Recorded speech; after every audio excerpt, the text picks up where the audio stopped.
Bienvenue à cette séance, l'atelier en fait 4D, gouvernance intersectorielle, partenariat public-privé et innovation sociale.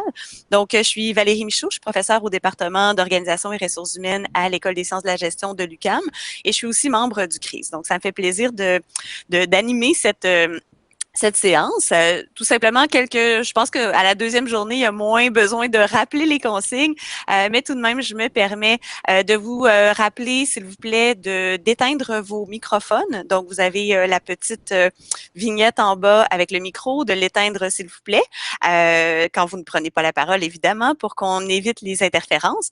Tout à l'heure, Mélanie l'a mentionné, l'atelier est enregistré. Il sera diffusé sur la plateforme, donc tout sera disponible pour votre accès jusqu'au 30 avril 2021.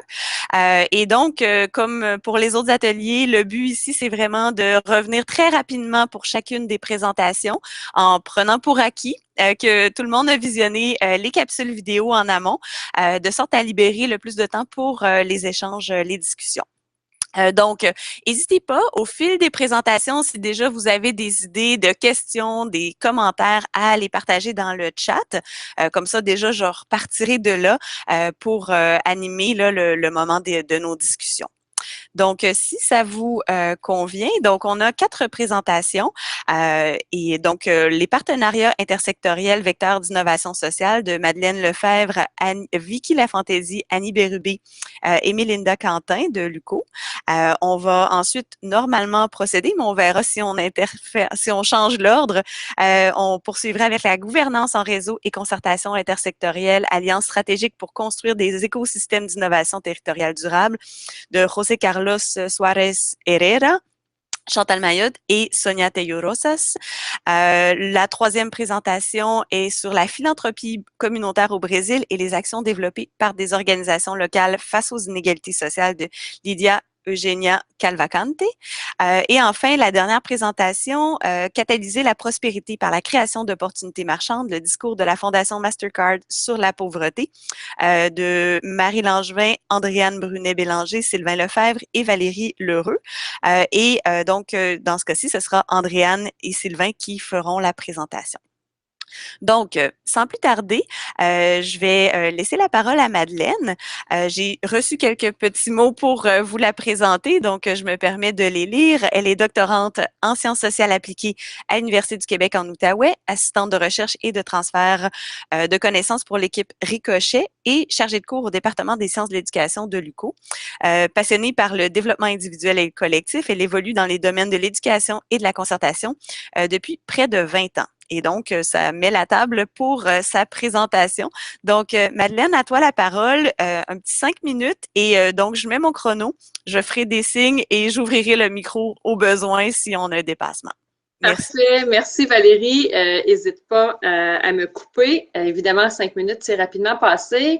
Bon avant-midi tout le monde. Alors, nous, la présentation qu'on a proposée, que vous avez certainement visionnée, plutôt que de présenter une recherche scientifique, là, les résultats d'une recherche scientifique, c'est plutôt une réflexion qu'on a proposée à la lumière des résultats d'une recherche qui a été menée par l'équipe Ricochet de l'UQO entre 2015 et 2018. C'est une recherche évaluative qui a porté sur 8 regroupements locaux de partenaires situés en Outaouais. Ce sont des regroupements qui sont mis en place au bénéfice des 0-5 ans, donc dans le domaine de la petite enfance. Les activités déployées par ces regroupements-là ont été évaluées selon une approche immersive, donc qui a duré 3 ans, et qui a permis également en parallèle de faire l'évaluation de la qualité des partenariats qui étaient déployés dans les différents territoires, qualité qui a été évaluée à partir des perspectives théoriques proposées par Gay, Chabot, Bellé-Dulude, qui ont établi un continuum de la collaboration professionnelle qui a été en fait adapté en un continuum du partenariat. Et quand on regarde les aspects, les facteurs qui sont ressortis de cette étude pour pouvoir optimiser la qualité des partenariats, on peut faire des parallèles avec des aspects, des facteurs qui pourraient permettre de développer et d'implanter plus efficacement des innovations sociales. Et en fait, le postulat sur lequel on s'est basé pour faire ce parallèle, c'est que selon une perspective socio-constructiviste, tous les débats, les échanges, les conflits de valeurs, le réseautage qui a lieu au sein des concertations permet d'élargir le regard aux bénéfices de l'innovation sociale. Donc, ce qui peut permettre d'améliorer la qualité des partenariats pourrait aussi permettre de développer, d'implanter plus efficacement des innovations sociales. Et on a ressorti de l'analyse, donc, 3 clés qui pourraient permettre l'un et l'autre. La première clé, c'est l'intérêt collectif. Il est noté que quand les partenaires parviennent à mettre l'intérêt collectif en premier lieu, en premier chef par rapport à l'intérêt sectoriel ou organisationnel qu'ils représentent au sein du partenariat, ça facilite, ça améliore la qualité du partenariat. Mais si on fait un parallèle avec les théories de Fontan par rapport à l'adhésion aux innovations sociales, lui, Fontan nous indique que l'adhésion des différents acteurs, des citoyens aux innovations sociales va être faite sur la base de jugements sélectifs par rapport aux avantages à adhérer ou non aux innovations qui sont proposées. Si ces jugements-là sont faits sur des raisons sectorielles ou organisationnelles, ça va être évidemment plus complexe d'avoir une adhésion large. Tandis que si c'est fait sur la base de raisons qui sont collectivement établies, bien à ce moment-là, on facilite l'adhésion aux innovations sociales. Donc, l'intérêt collectif sert les deux. Et la deuxième clé, c'est l'inclusion. Évidemment, tout le monde est au courant ici, il y a des rapports sociaux inégalitaires dans notre société, dans les sociétés en général, qui sont imprégnés d'aliénation, de segmentation. Et la composition des regroupements multisectoriels n'est pas exempte de ça. Elle est aussi teintée par ces rapports inégalitaires. Et puis, en fait, pour les regroupements partenariaux, prendre conscience de ça, mesurer là, les mécanismes d'exclusion et essayer de les désamorcer en ouvrant la gouvernance, et non seulement en ouvrant la gouvernance, mais en déployant des efforts volontaires concrets là, pour aller chercher la participation de groupes qui sont marginalisés, va permettre d'augmenter la qualité du partenariat parce qu'on va chercher des points de vue et des connaissances qu'on n'aurait pas autrement, et va aussi permettre des innovations sociales plus intéressantes parce qu'on va s'attaquer non seulement aux symptômes, c'est-à-dire aux différents enjeux sociaux pour lesquels les regroupements sont mis en place, mais on va en plus travailler sur les causes, donc les causes qui sont liées aux inégalités et aux exclusions. Et je vois le temps qui file. Rapidement, la troisième clé qu'on a relevée, c'est celle de l'influence, toujours en se basant sur les théories de Fontan, pour permettre la montée en socialité d'une innovation sociale. Les regroupements partenariaux peuvent être intéressants parce qu'ils peuvent permettre de partager le leadership entre différents acteurs. Et à ce moment-là, bien, ça va permettre, c'est ça, une montée en socialité qui est plus grande, qui est plus efficiente au sein des territoires. Je termine là-dessus, puis ça va me faire plaisir d'échanger ensuite avec vous tous. Merci, Madeleine. Excellent. Respect du temps. Ça va? Vous m'entendez bien? OK, super. Donc, Chantal, je sais que normalement, c'était ton collègue qui allait présenter. Est-il arrivé? Je ne sais pas s'il est là. José Carlos, est-ce que tu es là? José Carlos? OK, donc on... Écoute, je peux dire 2 mots parce qu'évidemment, ce papier-là était assez près de choses que Madeleine vient de présenter. Donc, après ça, on va passer à la question de la philanthropie. Mais je ne vous cacherai pas que les derniers événements, la COVID, José Carlos qui a été pris en Afrique, en tout cas, nous ont empêchés de bien travailler ensemble pour le moment. J'aurais aimé qu'il soit là pour présenter parce qu'il maîtrise bien ce papier, donc, mais vous avez peut-être vu sa présentation, mais aussi parce que ce papier-là a été réfléchi à partir d'un long travail ethnographique qui a été fait il y a quelques années au CLIC-BC, donc au Conseil local des intervenants communautaires de Bordeaux-Quartier-Ville. Donc, dans ce papier-ci, on reprend un certain nombre de résultats avec une grille d'évaluation de l'innovation sociale qui contient des catégories qui sont intéressantes pour voir un peu est-ce que ce type de regroupement permet est-ce que ce type de conseil permet l'innovation sociale? C'est la question qui est posée. Mais bon, à l'époque, il y a quand même eu un travail ethnographique assez important pour voir c'était quoi la dynamique stratégique quand on a mis ce conseil-là en place, quels mécanismes de concertation sont mis en place. Donc, pour cette table locale de concertation. Alors,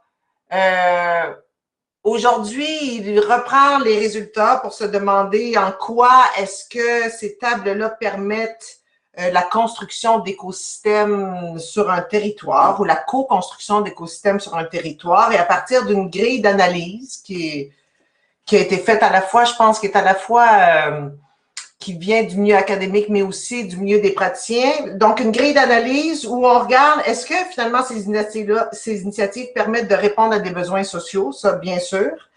Et là j'aurais aimé qu'ils puissent parler, en regardant les mécanismes plus particuliers, tu sais, du degré d'implication puis de co-construction quand on regarde ça. Bon, des processus participatifs. Donc, deuxième élément de la grille, est-ce qu'il y a des processus participatifs qui sont mis en place? Il y a plusieurs exemples organisationnels, donc un fonctionnement par comité, des tables de coordination, bon, tout ça, mais jusqu'où est-ce que ça permet ou non l'inclusion? Ça aurait été bien de voir ça. Le lien au territoire, ça, clairement, c'est un bel exemple qui permet le développement d'un territoire. Le modèle économique particulier et l'appropriation collective de la valeur. Donc, est-ce que collectivement, on est capable de s'approprier ça plutôt que d'être dans un raisonnement individualiste? Donc, voilà, une grille d'analyse qui permet à la fois, qui concilie à la fois la vision un peu marchande de l'innovation sociale avec une vision un peu plus social-démocrate. Donc, on est capable de placer ces tables de concertation-là là-dessus. Je vais m'arrêter là pour le moment. Peut-être va-t-il arriver à être capable de discuter un peu plus avec Madeleine des détails de comment est-ce que les formes, l'organisation de ces tables-là sont mises en place, puis des processus de fonctionnement. Super. Merci, Chantal. Chantal, je n'avais pas présenté. Chantal est professeure à HEC et donc présenté le papier pour José Carlos Suárez Herrera et Sonia Tello Rosas. Donc, merci. Ça nous mènerait à notre troisième. Donc, je disais tout à l'heure à Madeleine, c'est comme si on avait 2 mini tables rondes, mais qui vont se répondre, je pense, ultimement. Premier volet, là, les 2 premières présentations davantage sur des partenariats. Dans l'autre cas, on a aussi des partenariats, mais d'un autre type autour de la philanthropie. Donc, Lydia Eugenia Calvacante va nous présenter son papier. Lydia est professeure et chercheuse au département de sciences de l'information à l'Université fédérale du Ceará au Brésil. Elle est aussi chercheuse au Philab. Donc, voilà, Lydia, 5 minutes pour toi. Oh, ton micro, Lydia. Bonjour, ça va? Est-ce que ça va? Ok. Bonjour à toutes et à tous. Je suis très heureuse de participer à cet atelier avec vous. Je commence pour m'excuser avec quelques fautes de français. J'imagine que je suis la seule non francophone à ce moment-là. Bom, je suis professeur à l'Université fédérale du Ceará, au nordeste do Brasil, et depuis février 2020, je suis à Montréal comme chercheuse en résidence au Philab avec M. Jean-Marc Fontaine. Actuellement, ma recherche porte sur la philanthropie communautaire, plus spécifiquement la liaison avec des initiatives au milieu rural, et je vous présente une étude de cas d'une organisation à but non lucratif située au l'État du Ceará, au nordeste do Brasil. Celui l'Agence de Développement Économique Local, ADEL, créée par des jeunes entrepreneurs ruraux au nordeste do Brasil. L'ADEL est une agence qui vise à promouvoir le développement local économique, principalement, des jeunes entrepreneurs ruraux. Et nous savons que les jeunes, ils ne visent pas l'avenir à la zone rurale, ils cherchent toujours des moyens de travailler et de vivre dans les grands centres urbains, partout au monde. De cette manière, plusieurs sont les obstacles considérés par les jeunes qui ont l'intention de gagner la vie dans les zones rurales. L'un des plus grands défis, on remarque, c'est d'ordre économique, em raison du manque d'emploi et des perspectives d'avenir dans ces régions. Dans ce constat a conduit un groupe de jeunes d'origine rurale à l'État do Ceará qui ont eu l'opportunité de faire une formation universitaire à Fortaleza, la capitale do Ceará, à retourner à le territoire et à créer l'ADEL en 2007, en visant à surmonter ces obstacles et résoudre les problèmes de vulnérabilité sur la base des propres visions de priorité et de solutions requises. Grâce aux ressources et au potentiel local, c'est-à-dire dans le contexte de l'agriculture rurale, l'inclusion productive et du protagonisme jeunesse. L'ADEL a développé des dynamiques de croissance basées sur les connaissances existantes dans son environnement, notamment face aux défis imposés et émergents dans le domaine du développement durable, de la sécurité alimentaire, de la santé, de l'emploi et de l'éducation. Les organismes locaux au pays se tournent de plus en plus vers le secteur privé pour jouer un rôle stratégique dans le but d'obtenir des fonds e gérer des actions innovantes en visant à mobiliser e distribuir des ressources financières e d'autres soutiens en favor de la collectivité. La finalité de ces organismes communautaires est de promouvoir la création de canaux de représentativité avec la société civile, le secteur d'investissement social, les fondations de bienfaisance et les gestionnaires publics. Dans notre façon de voir, la philanthropie communautaire présente trois approches caractéristiques d'innovation sociale. La première concerne la liaison avec des entreprises privées et des fondations de bienfaisance pour obtenir des soutiens aux organisations de la société civile, les organismes de base et aux entrepreneurs sociaux de manière plus articulée avec la communauté.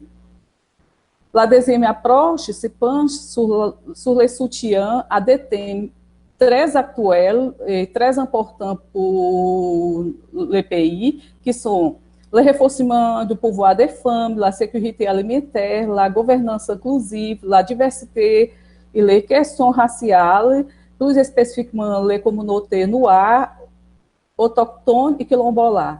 Ces thèmes sont prioritaires et une nécessité de la société brésilienne où les inégalités sociales se trouvent toujours présentes et démontrent une croissance. Comme vous savez, maintenant, le Brésil a une très grande crise sociale, politique, économique et sanitaire, bien sûr, à cause de la Covid-19, de la pandémie. E la troisième approche détermine le rôle de la communauté qui représente une condition essentielle pour la réussite de la philanthropie communautaire dont la participation collaborative renforce les réseaux locaux. De cette façon, on observe que la connaissance et l'information est donc primordiale pour que les jeunes puissent surmonter les difficultés qu'ils rencontrent dans la zone rurale. De cette façon... Je vais juste vous demander de conclure rapidement. Je m'excuse, c'est le rôle difficile pour les présents. Oui, c'est ça. Pour concluir, je dis que le modèle d'action adopté par l'ADEL vise à mettre en œuvre une méthodologie innovante visant à obtenir des résultats durables de l'impact social avec l'implication de la communauté. C'est ça, merci. Merci, Lydia. Désolée, c'est le rôle ingrat des animateurs et animatrices de séance. Donc, merci. Encore, je vous rappelle pour celles qui se joignent, n'hésitez pas à mettre vos questions au fur et à mesure dans le chat. Donc, ça nous fera plaisir de les reprendre après. On a une quatrième présentation, donc sur une autre fondation, dans ce cas-ci, la fondation Mastercard. Donc, un papier de Marie Langevin, Andréane Brunet, Bélanger, Sylvain Lefebvre et Valérie Lheureux. Je crois que Valérie Lheureux est là aussi, mais c'est Sylvain et Andréane qui vont nous faire la présentation. Donc, même règle, je mets mon chrono. À vous de jouer. Merci. Merci beaucoup Valérie. Oui, c'est une enquête collective que nous menons tous les quatre. C'est Marie Langevin qui est la chercheuse principale, mais elle est en même temps dans un autre atelier, donc voilà, trop occupée. On va essayer de la remplacer tant bien que mal. La Fondation Mastercard, en fait, vous n'en avez pas encore entendu parler pour la plupart des personnes qui sont au Canada, mais en fait, c'est la plus grande fondation du Canada de très loin. Il n'y a pas si longtemps, il y a encore 3-4 ans, les statistiques, c'était qu'il y avait 10 000 fondations au Canada pour un actif total, c'est-à-dire le capital total de 70 milliards. Juste la fondation Mastercard aujourd'hui pèse 35 milliards à elle toute seule. La deuxième fondation, c'est la fondation Lucie et André Chagnon, à peu près autour de 2 milliards de capital. Donc c'est un mastodonte, la fondation Mastercard, qui a été créée par la firme Mastercard. C'est un capital constitué d'actions de la firme Mastercard, et c'est une fondation qui a été créée à Toronto, et avec pour mission la lutte contre la pauvreté. Comment? D'après la Banque mondiale, on dit que c'est 1,7 milliard d'adultes qui n'ont pas accès à la finance formelle dans le monde, et cette exclusion touche particulièrement les populations les plus pauvres. Donc le but de la fondation Mastercard, c'est d'intervenir principalement en Afrique, c'est pas le seul endroit, mais l'essentiel c'est en Afrique, en promouvant l'éducation, l'employabilité et l'inclusion financière pour permettre à des millions de personnes d'occuper un emploi dans l'économie formelle. Dans cette grande enquête collective que nous menons sur la fondation Mastercard, il y a plusieurs dimensions. Je me permets de faire de la pub pour un article qui va sortir dans la revue française de sociologie à la fin du mois, qui s'intitule Mastercard, sa fondation et l'inclusion financière, une entreprise philanthropique, qui est vraiment sur l'instrumentation croisée entre la fondation et l'entreprise. Pour résumer, pour vous vendre le punch, notre thèse, c'est que la fondation crée la société dont l'entreprise a besoin pour prospérer, la cashless society, donc ça ne veut pas dire la société sans argent, c'est sans argent, sans usage d'argent comptant, donc de passer au contraire par des canaux financiers dans lesquels l'entreprise prospère, donc en transformant par le bas les comportements des populations et par le haut les politiques publiques. La fondation Mastercard, elle finance, donc c'est une fondation qui finance, une fondation subventionnaire qui finance des ONG, des universités beaucoup, des entreprises. KPMG est le premier récipiendaire des financements de la fondation Mastercard en Afrique, qui s'appuie sur des discours d'organismes internationaux, d'ONG, qui investit des forums politiques transnationaux, donc qui crée une alliance stratégique pour structurer le champ de l'inclusion financière. Donc nous, on a travaillé sur plusieurs dimensions, mais ce qu'on vous présente aujourd'hui, puis je vais passer la parole à Andréane, c'est vraiment le discours de la fondation Mastercard sur la pauvreté, qu'on qualifie, nous, d'innovation sociale régressive, et je laisse Andréane en parler. Vous m'entendez? Oui, parfait. Donc, l'objectif de notre papier, c'était vraiment de démontrer comment le discours de la lutte à la pauvreté est systématiquement pensé à travers les opportunités économiques que chaque individu doit saisir. Ce type de discours évacue toute référence, que ce soit à des inégalités structurelles, sociales, institutionnelles, et malgré que ça soit jamais défini, la pauvreté est toujours en trame de fond dans le discours de la Fondation Mastercard. Elle est aussi présentée comme facilement renversable par des opportunités économiques comme Siva en a parlé. Le problème étant qu'il y a un manque d'emploi dans l'économie formelle et un haut taux de chômage. Deux raisons expliquent ça selon la Fondation. On a d'un côté un écart important entre le nombre de jeunes à la recherche d'un emploi et les possibilités d'emploi qui s'offrent à eux. On a de l'autre côté une inadéquation entre les compétences des jeunes qui font leur entrée sur le marché du travail et le besoin des employeurs. Pour répondre à ça, la Fondation va orienter ses programmes vers deux types d'actions. La promotion des modèles alternatifs pour l'éducation et l'augmentation de l'entrepreneuriat. Ces deux orientations montrent la formule clé de la Fondation pour faire diminuer la pauvreté. Faire entrer les individus sur le marché du travail formel. En simplifiant à l'extrême, le raisonnement, c'est vraiment avec un emploi, vient des opportunités, donc des revenus, donc une possibilité de briser le cycle de la pauvreté, parce que les bénéfices vont s'étendre à la communauté, au pays, puis au continent africain. Le problème, c'est que concrètement, ça ne démontre absolument pas comment réduire la pauvreté. En insistant sur l'apport économique dans la lutte contre la pauvreté, la Fondation met l'accent sur une action qui cible des causes premières. Dans notre cas, c'est vraiment l'éducation et le marché du travail pour prévenir des problèmes futurs. Pourtant, la pauvreté, ce n'est pas une question de retard ni un problème qui peut être résolu avec une seule composante. Au contraire, ça dépolitise la lutte contre la pauvreté, et ça détourne surtout l'attention des problèmes structurels du développement. Donc, on a très hâte de vous en parler en détail avec vos questions. Excellente gestion du temps. Alors, j'arrête tout de suite avant que vous entendiez tous le chrono sonner. Donc, merci à tout le monde pour cette mise en bouche, je dirais, ou résumé de résumé, comme on le disait tout à l'heure. Donc, sans plus tarder, j'invite les participants à y aller de leurs questions si j'ouvre à la salle. Est-ce qu'il y a des réactions? Donc, Valérie Leroux qui dit merci à tous et toutes les panélistes très instructifs. Je ne sais pas si entre vous, moi, je voyais clairement des liens entre les présentations. Donc, hop, il y a Madeleine qui se manifeste. Donc, vas-y, Madeleine.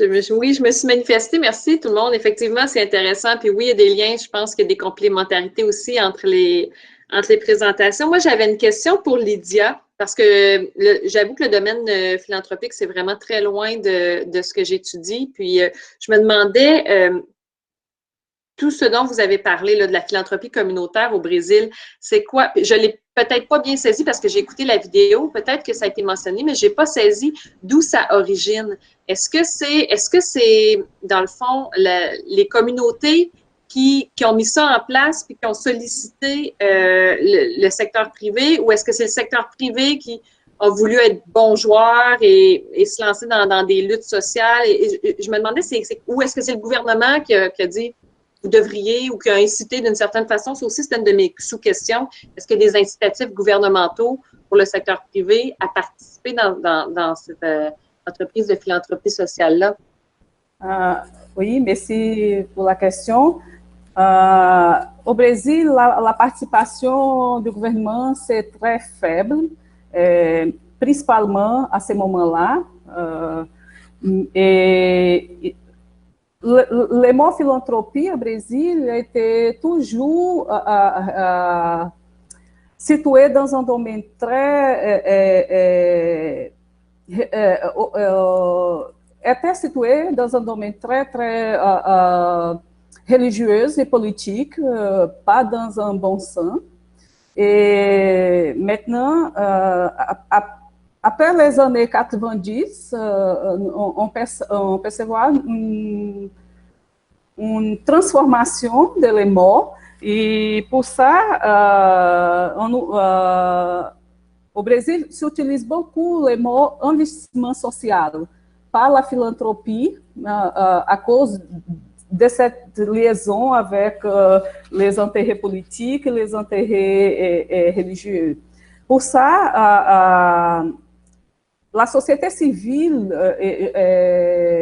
ensemble de la société civile des entreprises privées ont commencé à jouer un rôle très important pour soutenir les nécessités des communautés au Brésil, principalement à cause des inégalités sociales.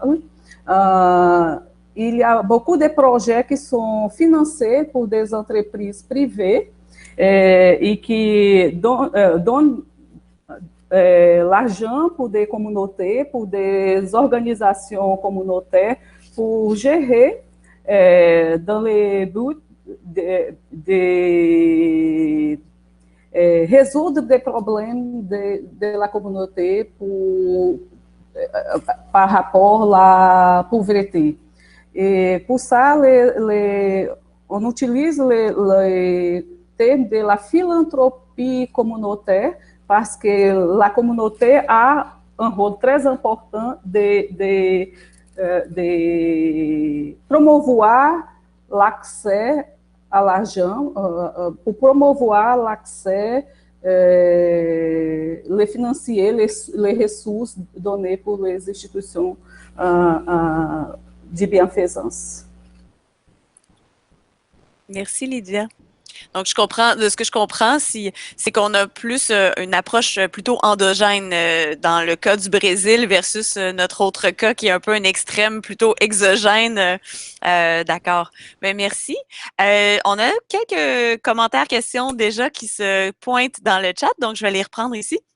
Merci pour votre participation. Laetitia Rakotoson dit merci pour les présentations. Dans les partenariats et gouvernance multisectorielles, quels sont les facteurs dans l'alignement des rôles et ressources entre les partenaires pour maximiser l'impact social?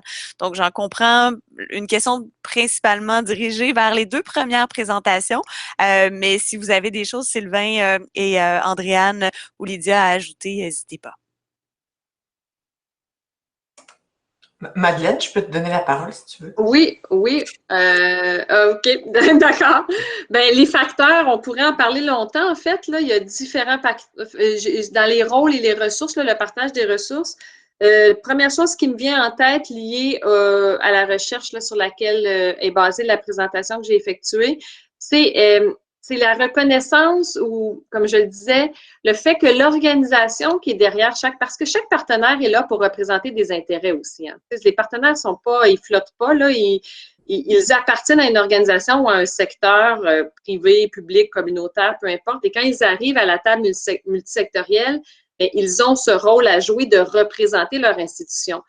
Et un des facteurs qu'on voit dans des rôles plus efficaces au sein des partenariats qui fait en sorte que le partenariat va avoir un impact social plus grand, c'est quand on réussit à tasser un peu ce rôle-là organisationnel, sectoriel, pour devenir partenaire de la concertation. Il faut que la concertation vienne à primer, que les décisions, les actions qui sont prises collectivement, peu importe les valeurs, les visions, les calendriers, les échéanciers de l'organisation derrière nous, il faut que ça soit ça qui prime. C'est beau, ça semble utopique, mais évidemment, c'est difficile à atteindre. Mais ce qu'on a vu pour le petit échantillon qu'on a regardé, c'est que dans certains partenariats, ça se fait. Du moins, on tend plus vers ça. Tandis que dans d'autres, beaucoup moins. Et à ce moment-là, on voit que les partenariats, les actions mises en place ont moins d'impact. Il y a toutes sortes de difficultés qui découlent de ce facteur-là. Donc, je peux m'arrêter pour l'instant à ce facteur principal-là, mais il y en aurait beaucoup d'autres qu'on pourrait nommer. Je ne sais pas si Chantal, tu voulais compléter. Ça va pour ça? Et Laetitia, vous nous relancerez s'il y a d'autres questions d'approfondissement. Josiane Maheu du Relais Femmes vous remercie pour les présentations. Question pour Sylvain et Andréane. Vous qualifiez le discours de la Fondation Mastercard d'innovation sociale régressive. Est-ce que c'est la première fondation à avoir ce genre de discours et de stratégie qui évacue les problèmes structurels et de développement, d'où la qualification d'innovation? Ou bien c'est l'ampleur du mastodonte qui est sa particularité. Donc, voilà, vous avez…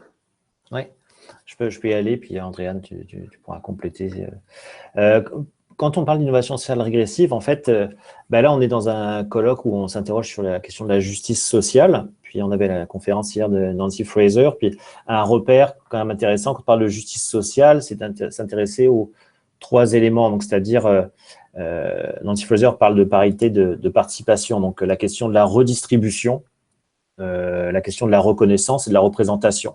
Là, au niveau de la redistribution, on voit bien que c'est complètement évacué et que c'est un discours sur la pauvreté qui invisibilise complètement la question des inégalités, des rapports de domination, totalement. La pauvreté est complètement naturalisée. C'est un état déjà là, auquel il faut apporter une solution.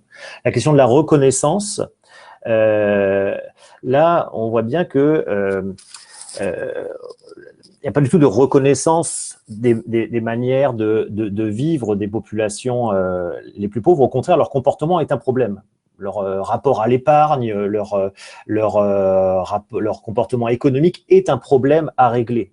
Donc, ils ne peuvent pas du tout être considérés comme acteurs. Ils sont un problème en eux-mêmes à transformer. Et au niveau de l'enjeu de la représentation, de qui décide, il y a des architectures philanthropiques, il y a des fondations qui donnent parfois des rôles aux acteurs avec lesquels ils travaillent. Par exemple, dans le cas de la philanthropie communautaire, parfois, il y a différents acteurs qui sont autour de la table, qui ne sont pas seulement les apporteurs de capitaux, mais aussi les organismes impliqués, mais aussi les publics avec lesquels on travaille. Là, dans le cas présent, pas du tout. C'est vraiment une structure complètement top-down et qui repose beaucoup aussi sur une approche technocentriste. C'est-à-dire, c'est des dispositifs technologiques que ce soit créer des canaux de circulation de l'épargne, des applications sur les cellulaires, enfin, c'est vraiment des solutions technologiques qui vont régler le problème des mauvais comportements ou, par exemple, de l'éducation, d'une mauvaise éducation, ou d'infrastructures de crédit, ou de politiques publiques par rapport à l'emploi qui sont défaillantes. Donc, c'est très… on parlait parfois d'empowerment, on est vraiment dans le disempowerment, c'est-à-dire par rapport à ces populations-là. Elles ne sont qu'un problème, et à la limite, c'est quelques champions individuels qui vont être sélectionnés, mis dans des programmes de fellowship dans des universités nord-américaines, où on va donner des bourses pour que ce soit les entrepreneurs sociaux où ils vont résoudre, mais ça va être quelques champions. Ce n'est pas une collectivité qui prend en charge son destin, pour le dire comme ça. Et après, oui, la taille, évidemment, sans commune mesure de cette fondation, fait que ça a des répercussions sur les agendas politiques des pays dans lesquels elle intervient, des institutions transnationales qu'elle finance, des ONG. Donc, c'est sûr que sa taille fait qu'elle a un impact complètement différent par rapport à d'autres structures sur lesquelles on travaille parfois dans le domaine philanthropique. Est-ce que, Andréane, tu veux compléter? Sinon, ça va? Super. Chantal a levé la main. Donc, Chantal… J'ai levé la main. ton micro. C'est correct? Remets-le. Oh. Non, on t'a entendu, puis on t'a perdu. Là, est-ce que vous m'entendez? Non plus. Bon. Ah non. Donc, je prends un tour en différé pour Chantal. Stéphane, est-ce que la dualité entre bons et mauvais pauvres, et donc des guillemets évidemment, continue d'imprégner les schèmes mentaux des organisations philanthropiques et nos politiques plus généralement? Merci beaucoup. Donc… pour Mastercard, Andréane, tu veux répondre sur cette dichotomie bon et mauvais pauvre? Oui, en fait, Mastercard ne fait pas beaucoup de différenciation. Il y a les pauvres. Et c'est à chaque individu lui-même de faire quelque chose. Donc, c'est pas qu'il y a des mauvais et des bons pauvres, c'est la pauvreté est là et elle donne des outils pour qu'ils puissent s'en sortir. Donc, c'est vraiment une uniformisation complète de toute personne, individu, communauté. Et si tu t'en sors pas, c'est parce que c'est ta faute, mais c'est pas en termes de mauvais et bons pauvres, mais plus en termes de capacité individuelle à s'en sortir. Peut-être qu'il y a une distinction, souvent, c'est sur le rôle des femmes, qu'on retrouve souvent dans les discours sur le microcrédit aussi. Et c'est sur les femmes, et notamment sur les jeunes femmes, qu'il faut miser. Je ne sais pas si Lydia, ça résonne aussi cette discussion-là autour de la pauvreté pour le cas que toi, tu as étudié? Je ne sais pas si tu veux rebondir. Oui, peut-être n'a pas beaucoup de choses à dire, mais nous avons une façon de voir la pauvreté très complexe au Brésil, principalement parce que dans le pays, nous avons une inégalité sociale très, très forte. C'est pour ça, je pense que le discours sur la pauvreté au Brésil, il est vraiment très, très complexe pour ajouter quelque chose. Merci. Chantal, est-ce que tu veux faire un test pour reprendre? Testing, est-ce que ça marche? Ah! C'est qu'il y a un petit délai quand tu commences, puis après, ça débloque. Franchement, depuis le début de la matinée, mais bon, de toute façon, j'avais à peu près la même question que celle de Josiane, mais quand même, il y a une petite dimension qui n'avait pas été répondue. Donc, moi aussi, c'est une question à Sylvain et Andréane, puis j'ai été vraiment frappée. C'est un travail qui est fort intéressant, passionnant, puis j'ai été frappée par la lourdeur. Tu sais, cette fondation-là pèse vraiment lourd. Ça veut dire qu'elle a un impact important sur la réalité sociale par sélection. Donc, du coup, le travail d'analyse des discours qu'elle porte, puis de ce qu'elle performe, je pense que c'est extrêmement important. Puis je me demandais, je sais que c'est pas dans votre papier, mais je me demandais est-ce que vous connaissez, avez analysé, avez regardé le discours des autres fondations qui pèsent aussi assez lourd à côté de ça? Est-ce que c'est le même type de discours qui mise sur une innovation très entrepreneuriale, très individuelle, celle du leader, tout ça? Ou est-ce qu'il y a plusieurs grandes fondations qui pèsent aussi lourd ou qui seraient dans la balance puis qui portent un autre discours. Ouais, moi, je peux y aller parce que je travaille sur des fondations différentes. C'est clair qu'il y a des discours très différents parmi les fondations. Et il y a des grandes fondations aussi qui changent beaucoup. Par exemple, une fondation comme la fondation Ford, qui est une des plus grandes à l'échelle internationale, par exemple, a complètement changé son discours et qui a une fondation qui a misé dès les années 70 aussi sur la dimension économique par rapport à l'insertion aux États-Unis, qui a financé les Grey Areas, etc., le développement communautaire, en fait, elle était des précurseurs, et qui, dans la dernière décennie, son discours sur la pauvreté, en fait, est vraiment devenu un discours sur les inégalités. Et notamment pendant la période avec l'arrivée de Trump, de remettre la question des inégalités ethno-raciales en faire quelque chose d'incontournable dans le discours sur la pauvreté. Donc, moi, j'ai pas du tout un discours sur la philanthropie en général, ni les fondations en général. Il y a des discours très différents. Également, là, on parle de la fondation le discours de la fondation qu'on étudie, mais ça ne veut pas dire que les organismes qu'elle finance vont automatiquement j'allais dire, se mouler dans complètement cette vision-là, et il peut y avoir des appropriations très différentes sur le terrain, et c'est aussi une des dimensions de notre projet d'étudier localement comment ce que c'est approprié, selon les configurations politiques locales dans différents pays en Afrique, dans la manière dont les acteurs actualisent ça. Et donc, il ne faut pas imaginer que le discours de la Fondation va se transformer en pratique complètement uniformisante et uniforme. Ça, c'est une autre dimension du problème. Voilà. Donc, il y a des fondations différentes qui ont des discours différents. Au Canada, c'est le cas évidemment. Par exemple, au Canada, la fondation Mastercard commence à travailler, elle a commencé beaucoup en Afrique, mais elle commence à travailler sur la question aussi des jeunes autochtones et de leur insertion par l'emploi. Bon. Et c'est sûr qu'au Canada, la question autochtone est beaucoup plus politisée. Donc, sans doute qu'ils ne pourront pas construire le problème public de l'insertion par l'emploi de jeunes autochtones d'une manière aussi dépolitisée dans un enjeu de décolonisation tel qu'il se pose ici. Merci pour les précisions. On a Madeleine qui a levé la main, mais avant, j'avais Elda Nacho-Apin, je ne sais pas si je m'excuse pour la prononciation, qui vous remercie pour les présentations. Encore une question pour Sylvain et Andréane. Est-ce que dans le cas de Mastercard, on peut parler d'une espèce de social innovation washing en parallèle avec le greenwashing? Si c'est le cas, auriez-vous des idées de repérage qui peuvent être répliquées à d'autres cas du genre? On reprend un petit peu la comparaison avec d'autres fondations à quelque part. Là. Je vais essayer de faire très court et par rapport à ça. C'est vraiment le cœur du papier qu'on fait paraître dans la Revue française de sociologie à la fin du mois. Il y a souvent une vision sur la philanthropie, notamment quand c'est des fondations d'entreprises, comme c'est juste une manière de repeindre la façade et au fond, c'est une manière de se racheter une légitimité pour des entreprises. Mais en fait, ces travaux-là, souvent, en fait, regardent pas vraiment ce que fait la fondation parce que c'est vu comme un alibi ou comme… Nous, là, dans le cas de Mastercard, on a une analyse complètement inverse. Pour nous, au contraire, la fondation est extrêmement importante pour l'entreprise. La fondation permet de faire des choses pour l'entreprise, d'ouvrir des marchés, de transformer des comportements. La voie philanthropique permet de transformer des politiques publiques d'une manière que l'entreprise n'aurait jamais pu faire. Même si c'est son capital, là.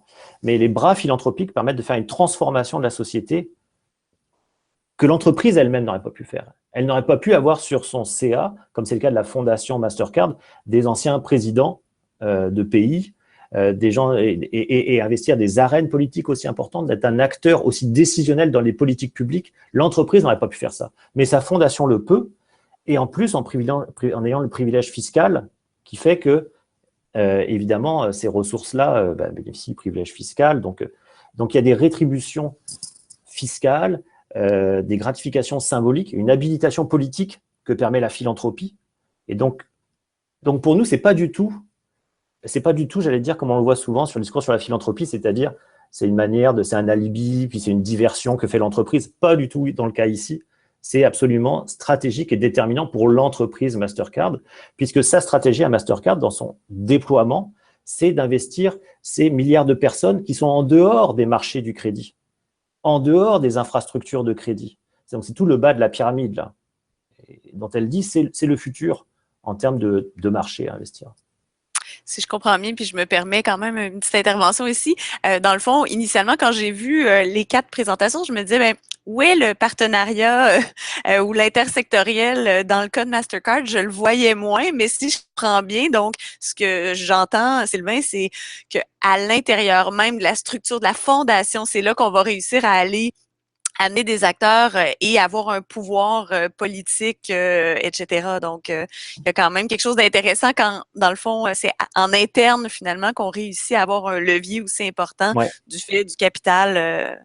C'est en interne, mais aussi en externe. Quand elle intervient dans un pays, les fondations souvent font ça, les très grandes fondations. Enfin, Jean Rockefeller faisait ça. Elle disait, on intervient dans votre pays pour mettre en place des systèmes de santé si vous mettez en place des politiques publiques pour réformer la santé publique. Mais Mastercard fait ça aussi, c'est-à-dire qu'elle dit, on intervient, on met du capital dans vos programmes si vous mettez en place des politiques publiques par rapport à l'éducation, par rapport à l'employabilité. Donc, elle transforme des politiques publiques. Merci. Madeleine avait la main levée. Oui, mais franchement, c'est hyper intéressant, là, le truc sur Mastercard, parce que quand j'ai vu la vidéo, je n'avais pas saisi l'ampleur de la fondation. Puis, il y a des parallèles à faire avec certaines fondations ici aussi au Québec. Je trouve ça, en tout cas, je vais me coucher plus éclairée ce soir. Merci beaucoup. Ma question était dirigée vers Chantal parce que, si on peut l'entendre, mais je trouvais intéressant parce qu'on a tout, dans le fond, dans les deux présentations, on a établi la centralité des pratiques intersectorielles pour soutenir l'innovation sociale. Par contre, nous, notre étude s'est penchée sur des partenariats multisectoriels mis en place pour un enjeu plus précis qui est le développement des 0-5 ans, tandis que l'étape de quartier, ça touche à des enjeux beaucoup plus vastes.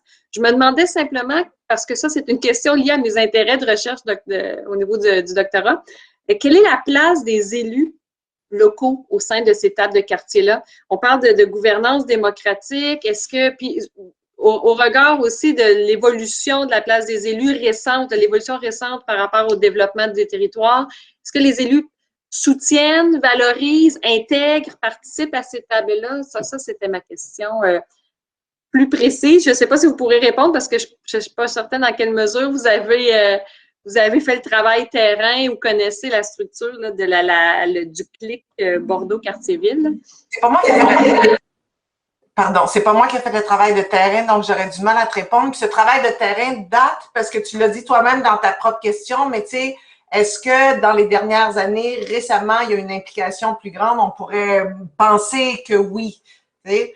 Mais peut-être que dans l'auditoire, il y a des gens qui connaissent mieux que moi les tables de concertation, parce qu'il y en a quand même...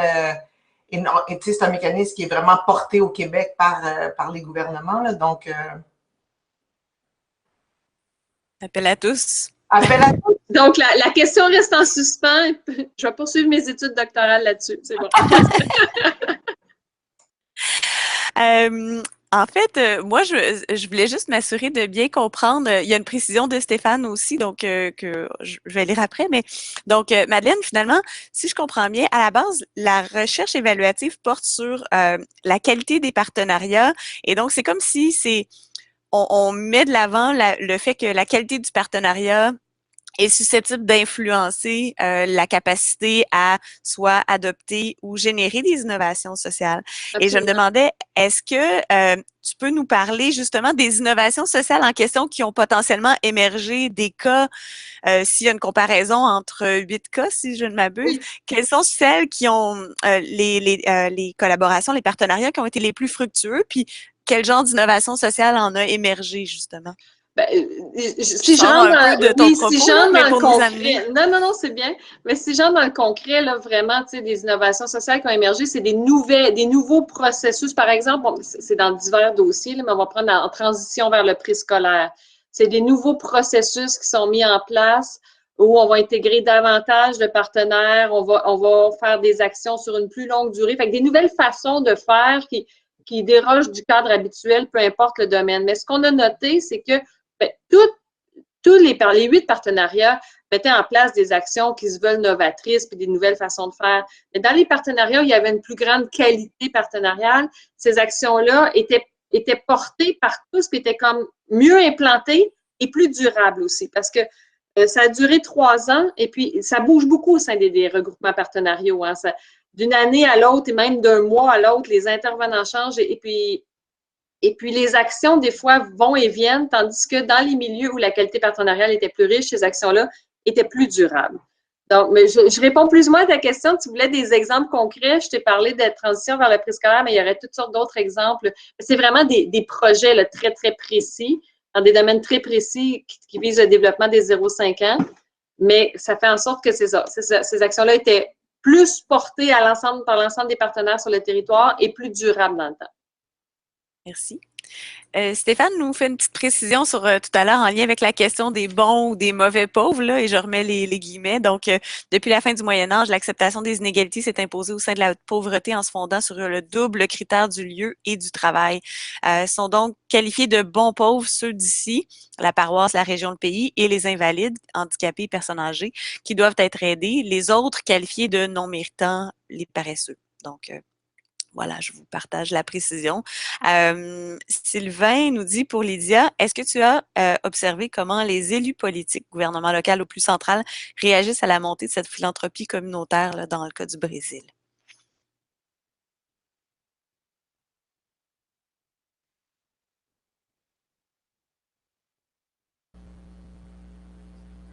Nous avons, on peut dire que maintenant nous avons un problème très complexe de la politique brésilienne, principalement des élus.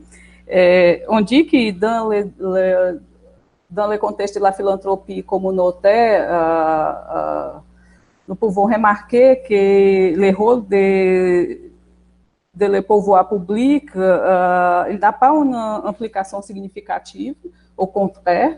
Nous savons qu'il n'a pas de ressources des ressources impliquées pour donner une contribution pour les activités des organisations communautaires de la société civile. J'imagine que pour ça, les fondations de bienfaisance ont un rôle très important pour soutenir les actions communautaires, principalement dans ces moments. On regarde que dans les favelas, dans la périphérie brésilienne, il y a beaucoup d'initiatives de la philanthropie privée, parce que les fondations vont percevoir que c'est très, très important de soutenir les actions locales, parce qu'ils ont la connaissance des problèmes locaux,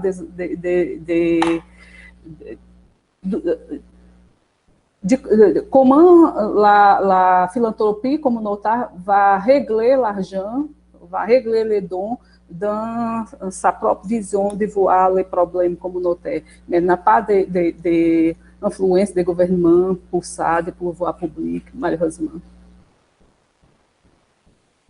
Merci. Lucie Morin a une question pour Madeleine. Donc, le rôle des acteurs scolaires. Donc, Madeleine posait à Chantal la question des élus. Là, on est sur les acteurs scolaires dans les concertations intersectorielles. Elle nous précise que souvent, il est difficile de mobiliser les écoles primaires au sein des concertations intersectorielles locales. Donc, oui, effectivement, pour ce que nous, on peut voir, puis je travaille aussi sur les partenariats là, en Outaouais en général depuis plusieurs années. Ce qu'on peut noter, c'est que les commissions scolaires, les anciennes commissions scolaires, maintenant les centres de services scolaires, sont présents, pas toujours les mêmes partenaires, mais sont présents de façon institutionnelle sur la plupart des tables. Par contre, c'est beaucoup plus difficile d'avoir des représentants des écoles. Et évidemment, les centres de services scolaires ou anciennes commissions scolaires doivent normalement faire le relais vers les écoles. Et ce relais-là, à l'interne, ça semble problématique pour différents facteurs sur lesquels je n'entrerai pas.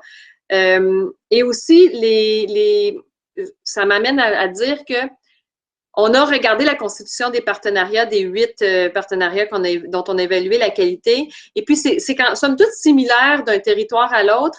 Mais les grands absents, ce sont les citoyens, les parents, on dit parents parce que nous, on traitait des enfants de 0-5 ans, mais peu importe, le citoyen est absent. Et ça peut poser des questions, savoir est-ce qu'il est absent parce qu'il n'est pas invité ou la façon dont il est invité, le rôle qu'on lui attribue, la reconnaissance qu'on fait de de l'apport que pourraient apporter les citoyens à toutes ces discussions, ces réflexions liées aux enjeux sociaux qui sont traités dans les partenariats.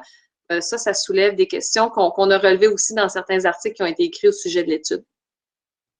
Merci. Lucie nous faisait un complément, là, justement en lien avec les acteurs scolaires qui sont souvent centrés sur leurs intérêts. Et vous demandez si vous aviez cette observation-là. Là, on voit à partir du moment où ils doivent être présents puis ils ne sont pas toujours là, c'est ce que je comprends. Oui, c'est effectivement présent, pas toujours là. Le relais parce que c'est gros encore là c'est gros, les centres de services. Fait que le relais vers les écoles puis entre les différents départements des centres de services scolaires est pas évident. Est-ce que c'est parce qu'ils sont centrés principalement sur leurs intérêts? Ça, je pourrais pas dire c'est quoi l'intention ou derrière ça, mais il y a plusieurs problématiques structurelles dans le milieu scolaire qui fait en sorte que il y a du travail à faire pour aller mobiliser de façon plus efficace les acteurs du système scolaire au sein des concertations territoriales, absolument. Moi, j'avais peut-être une question de relais justement pour Madeleine. Est-ce que il y a une certaine communauté de pratique de ces tables-là? J'imagine qu'il y a des tables qui sont relativement similaires d'un secteur à un autre. En fait, pas d'un secteur, mais d'un territoire à un autre. Est-ce qu'il y a un partage de ces pratiques-là au-delà de la recherche qui s'y fait, qui tente d'établir des conditions gagnantes, si on veut? Est-ce qu'il y a des partages inter-tables, finalement? Absolument. Dans les différents domaines, comme si on prend l'éducation, il y a des tables d'éducation dans chacune des régions administratives du Québec qui se regroupent ensemble au niveau provincial. Il y a la même chose au niveau du développement social, des tables de développement social un peu partout qui ont un regroupement. Ça permet l'échange d'informations, puis ça se fait au niveau régional aussi. Donc, disons, plusieurs tables à Montréal qui vont se regrouper ensemble pour échanger sur les bonnes pratiques. Mais je dirais que pour mon expérience, pour mon analyse de ces regroupements-là et de ces échanges, tout ce qui est le volet scientifique, justement, puis la recherche qui est menée a de la difficulté le transfert de connaissances se fait pas nécessairement, oui. Merci. Donc, Lucie, vous remerciez aussi. On arrive au terme de notre atelier. Je ne sais pas s'il y avait une dernière question éclair de un ou l'autre des participants, participantes. On a hâte de lire les papiers de tout le monde qui vont aller plus en profondeur parce que c'est vraiment alléchant tout ça.